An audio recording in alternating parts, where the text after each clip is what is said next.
യേശുവിൽ ഏറ്റവും സ്നേഹമുള്ള എൻ്റെ സഹോദരങ്ങളെ, കർത്താവ് ഈശോ മിശിഹായെ യഹൂദജനം എല്ലാം കൂടെ ബഹളമുണ്ടാക്കി ബന്ധിച്ച് കയ്യപ്പാസിൻ്റെ അടുക്കലേക്ക് കൊണ്ടു ചെല്ലുമ്പോൾ അവരെ വിളിച്ചു പറയുകയാണ്, ഇവനെ ക്രൂശിക്കുക, ഇവനെ ക്രൂശിക്കുക.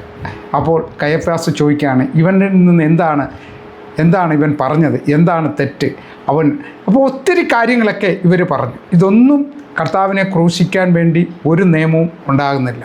അപ്പോൾ വീണ്ടും യഹൂദജനം വിളിച്ചു പറഞ്ഞു, ഇവൻ ഈ ദേവാലയത്തെ നശിപ്പിച്ചിട്ട് ഒരു 7 ദിവസം കൊണ്ട് ഈ ദേവാലയം ഇവൻ പുനർനിർമ്മിക്കും എന്നൊക്കെ ഇവൻ പല കാര്യങ്ങൾ പറഞ്ഞു. അതുകൊണ്ട് ഇവനെ ശിക്ഷിക്കണം എന്ന് പറഞ്ഞു. അപ്പോൾ അവിടുന്ന് ചോദിക്കുകയാണ്, നീ ആരാണ്, എന്താണെന്നൊക്കെ ചോദിച്ചപ്പോൾ അവിടെ എല്ലാം ദൈവം ശാന്തതയോടെ മറുപടി പറഞ്ഞു. എല്ലാ അധികാരങ്ങളുടെയും കീഴിലാണ് ഞാൻ നിൽക്കുന്നത്, എല്ലാ അധികാരങ്ങളും ദൈവത്തിൽ നിന്ന് തന്നിരിക്കുന്നു, അതുകൊണ്ട് എല്ലാ അധികാരങ്ങളെയും ഞാൻ ബഹുമാനിക്കുന്നു എന്ന് പറഞ്ഞുകൊണ്ട് കർത്താവ് ഒന്നും മിണ്ടാതെ എല്ലാ കാര്യങ്ങളും പറഞ്ഞിട്ട് വളരെ ശാന്തതയോടെ അവിടെ നിൽക്കുകയാണ്. അപ്പോൾ നാം ചിന്തിക്കേണ്ട ഒരു പ്രധാന വിഷയം, കർത്താവിനെ ഇവർ ക്രൂശിക്കാൻ തീരുമാനിക്കുമ്പോൾ ഇവർ പറയുകയാണ്, ബറാബാസ് എന്ന് പറഞ്ഞ ഒരു വലിയ കൊലയാളിയെ രക്ഷിക്കാൻ വേണ്ടി കർത്താവിനെ ക്രൂശിലേറ്റാൻ തീരുമാനിക്കുന്നു. കർത്താവ് പറഞ്ഞതെല്ലാം തെറ്റാണെന്ന് അവർ സമർത്ഥിച്ചുകൊണ്ട്, നമ്മുടെ എല്ലാം ജീവിതത്തിൽ ഇതാണ്, നമ്മൾ പറഞ്ഞതെല്ലാം തെറ്റാണെന്ന് ഒരു കൂട്ടം ജനം സമ്മതിപ്പിക്കാൻ വേണ്ടി അധികാരികളുടെ കൂടെ നിൽക്കുന്ന ഒരു കൂട്ടത്തിൻ്റെ നടുവിലാണ് ഞാനും നിങ്ങൾ നിൽക്കുന്നത്. അതുകൊണ്ട് നമ്മളെന്ത് വേണം? അധികാരങ്ങളെല്ലാം ദൈവത്തിൽ നിന്ന് വരുന്നതാണ്. എല്ലാ അധികാരങ്ങളും ദൈവം തക്ക സമയത്ത് പ്രവർത്തിച്ചു കൊള്ളും. സക്കേയൂസിനെ അനുഗ്രഹിച്ച ഒരു ദൈവമുണ്ട്, അബ്രഹാമിനെ അനുഗ്രഹിച്ച ഒരു ദൈവമുണ്ട്, ഇസഹാക്കിനെ അനുഗ്രഹിച്ചു വാഴ്ത്തിയ ഒരു ദൈവമുണ്ട്.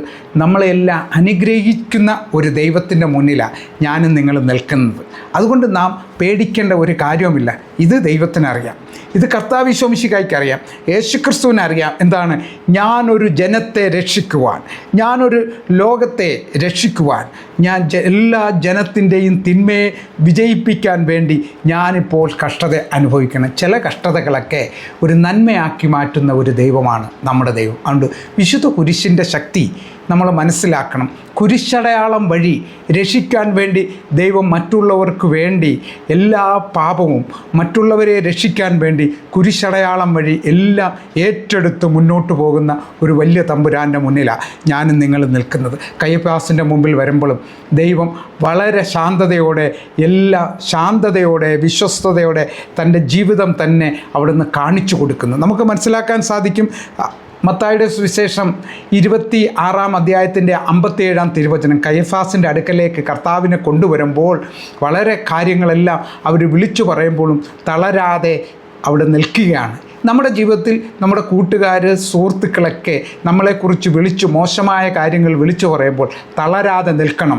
എന്താണ്? എനിക്ക് വേണ്ടി, എന്നെ രക്ഷിക്കാൻ വേണ്ടി കുരിശിൽ മരിച്ചവനുണ്ട്, അവൻ എന്നെ രക്ഷിച്ചുകൊള്ളും. ആമേൻ. ഈ കുരിശിൻ്റെ ശക്തിയാൽ രക്ഷിക്കാനുള്ള വൻകൃപ നമുക്കൊഴുക്കി നൽകണമേ എന്ന് പ്രാർത്ഥിക്കാം. ദൈവം നമ്മെല്ലാവരെയും കുരിശടയാളത്താൽ എല്ലാവിധ പ്രതിസന്ധികളിൽ നിന്ന് രക്ഷിക്കണമെന്ന് നമുക്ക് പ്രാർത്ഥിക്കാം. ആമേൻ.